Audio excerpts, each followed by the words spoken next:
जब पापा थे तब तो ज़िंदगी का मज़ा ही कुछ और था। अय्याशी वाली ज़िंदगी थी। मेरे उठने से पहले मिल्कशेक का ग्लास मेरे आगे होता था। मेरे नाश्ते का ईच एंड एवरीथिंग सब कुछ परफ़ेक्ट था। हज़ारों की शॉपिंग करनी, किसी चीज़ की टेंशन ही नहीं थी। इवन कि मेरे पास आईफ़ोन था, खाने की भी टेंशन नहीं, जहाँ मर्ज़ी जाओ, जो मर्ज़ी करो, जैसी मर्ज़ी अय्याशी करो, किसी चीज़ की रोक-टोक नहीं थी। अब हालात ऐसे हैं कि एक वक़्त का खाना भी नहीं है। वो आईफ़ोन किधर है आपका? वो भी मैंने बेच दिया। वो भी बेच के कर्ज़दारों को दे दिया। जी, इस चीज़ का आपको आइडिया नहीं है कि हालात कैसे हैं। लोग घर आते हैं, दरवाज़ा पीटते हैं, आकर बोलते हैं, वालिदा के साथ बदतमीज़ी करते हैं, फिर दिल करता है कि उनका सर फाड़ दिया जाए।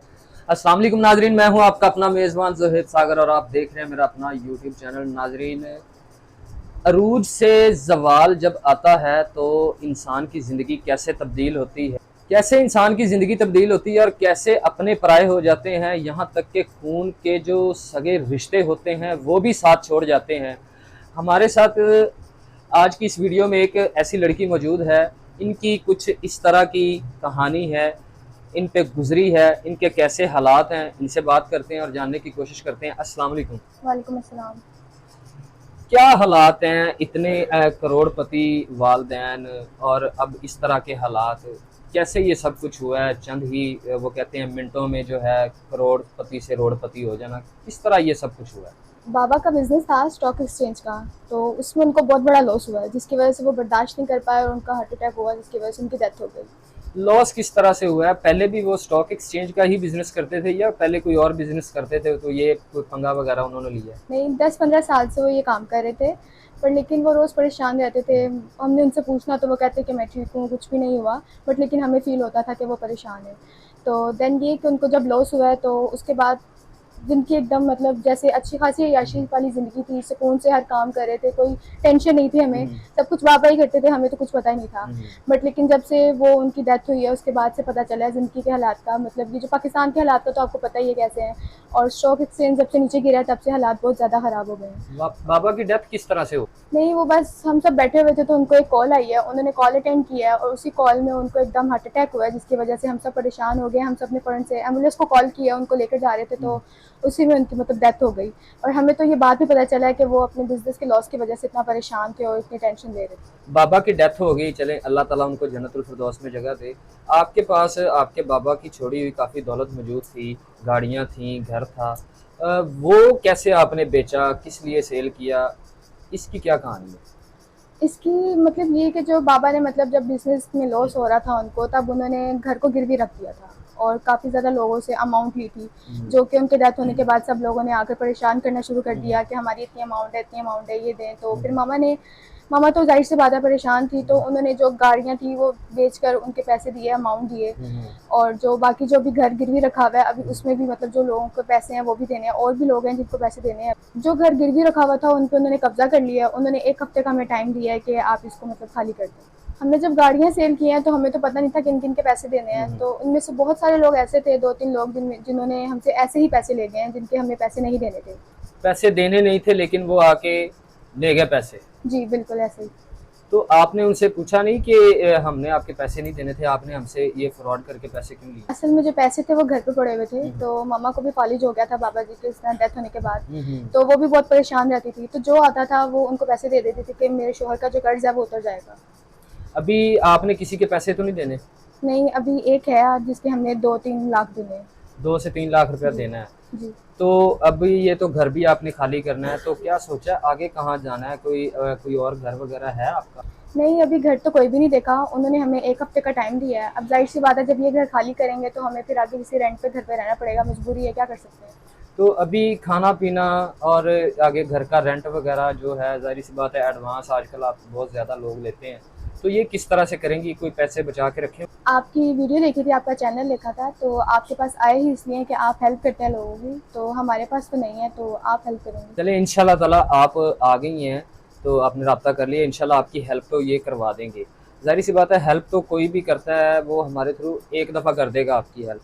आगे सारी ज़िंदगी किस तरह से गुजारनी है, ये कैसे सोचा है आपने? वो ज़ाहिर-सी बात है फिर जॉब देखूँगी, क्योंकि वालिदा भी ठीक नहीं है, एक छोटा भाई और छोटी बहन भी है, घर हम्म। की सारी ज़िम्मेदारी मुझ पर है, तो हम्म। जॉब करूँगी साथ और साथ घर का रेंट भी दूँगी। पाकिस्तान में जॉब जो है वो इतनी आपको मिल जाएगी कि जिसके जिसके साथ आप अपनी वालदा का इलाज भी करवा सकें, घर भी देख सकें और घर घर का राशन वगैरह छोटे बहन भाइयों को अच्छे से खिला सकें, उनको पढ़ा सकें? इतनी सैलरी मिलती है यहाँ पाकिस्तान में? नहीं, वैसे इसका मुझे आइडिया तो नहीं है क्योंकि मैंने फ़र्स्ट टाइम करनी है, बट लेकिन कोशिश तो करूँगी कि ऐसे मिले जो मतलब घर का सर्कल भी चल सके और बहन भाई ने आगे ज़ाहिर सी बात है उनकी स्टडी भी है, मामा का वालदा की मेडिसिन वगैरह, तो कोशिश तो यही है कि अच्छी मिले। आपकी स्टडी की आपने कहाँ तक की है? कहाँ तक आपने पढ़ाई की है? एफएससी।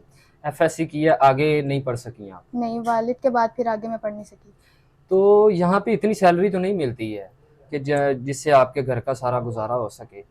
तो क्यों ना हम आपके लिए कुछ इस तरह का जो है वो सबब बना दें, आपकी वालदा का इलाज भी हो जाए, जो आपने 2 से ढाई लाख रुपया किसी का देना है वो भी क्लियर हो जाए, और आप माशाल्लाह खूबसूरत हैं, जवान हैं, शादी की उम्र भी हो गई है। शादी आपकी करवा दी जाए ऐसे इंसान के साथ जो आपका सारा घर जो है वो उसको देखे, उसकी ज़िम्मेदारी उठाए।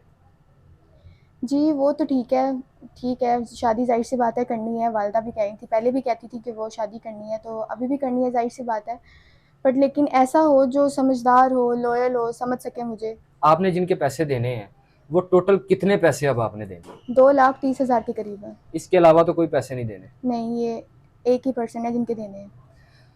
इंशाल्लाह ताला हमारी वीडियो बहुत सारे लोग देखते हैं, तो उनमें से किसी ऐसे इंसान की ज़िम्मेदारी हम उठाएँगे, हमारी ज़िम्मेदारी से हम आपका उनके साथ रिश्ता अगर करवाते हैं, सबसे पहले आपका ये कर्ज़ा उतरता है, आपको घर लेके दिया जाता है, अच्छा घर किराए पे या गिरवी, तो सारी ज़िम्मेदारी अगर वो आपकी उठाए तो आप शादी कर सकती हैं। जी, बिल्कुल, ज़रूर। आपकी वालदा की तरफ से इजाज़त है। वो तो पहले ही काफ़ी देर से कह रही हैं कि मेरी तबीयत भी ठीक नहीं रहती, तो हुँ। तुम शादी कर लो, क्योंकि अब आगे ज़ाहिर-सी बात है उनकी तबीयत ठीक नहीं रहती, तो वो भी सही कहती हैं कि मेरी शादी हो जानी चाहिए। किस तरह का इंसान आप चाहती हैं कि इस तरह का इंसान होना चाहिए जो मेरा लाइफ़ पार्टनर हो? आपके पास आए हैं तो आपकी गारंटी से निकाह करना है, आप देख लें अगर आपकी नज़र में कोई है तो अच्छा सा। जी, इंशाल्लाह ताला ज़रूर हमारी वीडियो देखते हैं लोग और राब्ता करते हैं। उनमें से कोई भी इंसान ऐसा होगा जो ज़रूर राब्ता करेगा, आपकी परेशानियों को देख के जो है आपके साथ निकाह करने की जो है वो प्रपोज़ल हमें भेजेगा। हम उसकी मुकम्मल वेरिफ़िकेशन करके, तहकीकात करके, जो आपका कर्ज़ा उतार सकेगा, उसके साथ हम आपकी जो है ना शादी की बात ज़रूर करेंगे और इंशाल्लाह ताला आपका निकाह भी करवाएँगे, आपका सारा कर्ज़ा भी उतरवाएँगे और आपका जो है ना ये जो घर वाला मसला है ये भी इंशाल्लाह 1 हफ़्ते के अंदर हम हल करवाएँगे। और कोई डिमांड है आपकी? नहीं, और कोई डिमांड नहीं है। अभी आपके पास कोई फ़ोन है?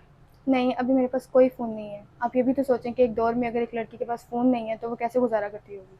वही तो मैं आपसे पूछ रहा हूँ कि इस दौर में छोटा-मोटा तो फ़ोन होना चाहिए, वो भी नहीं है। नहीं, कोई भी नहीं। जी, तो नाज़रीन आपने सारी कहानी सुनी है, किस तरह से अरूज से ज़वाल आता है और लोग परेशान हो जाते हैं। वालिद की डेथ हो गई, वालिदा फ़ालज के अटैक से घर पड़ी हुई हैं, इलाज करवाना है, 1 हफ़्ते का टाइम दिया हुआ है, जिन्होंने घर पे कब्ज़ा किया हुआ है, घर खाली करना है। आगे घर किराए पर लेने के लिए एडवांस के पैसे नहीं हैं, किराए के पैसे नहीं हैं, इलाज के पैसे नहीं हैं, खाना खाने के पैसे नहीं हैं।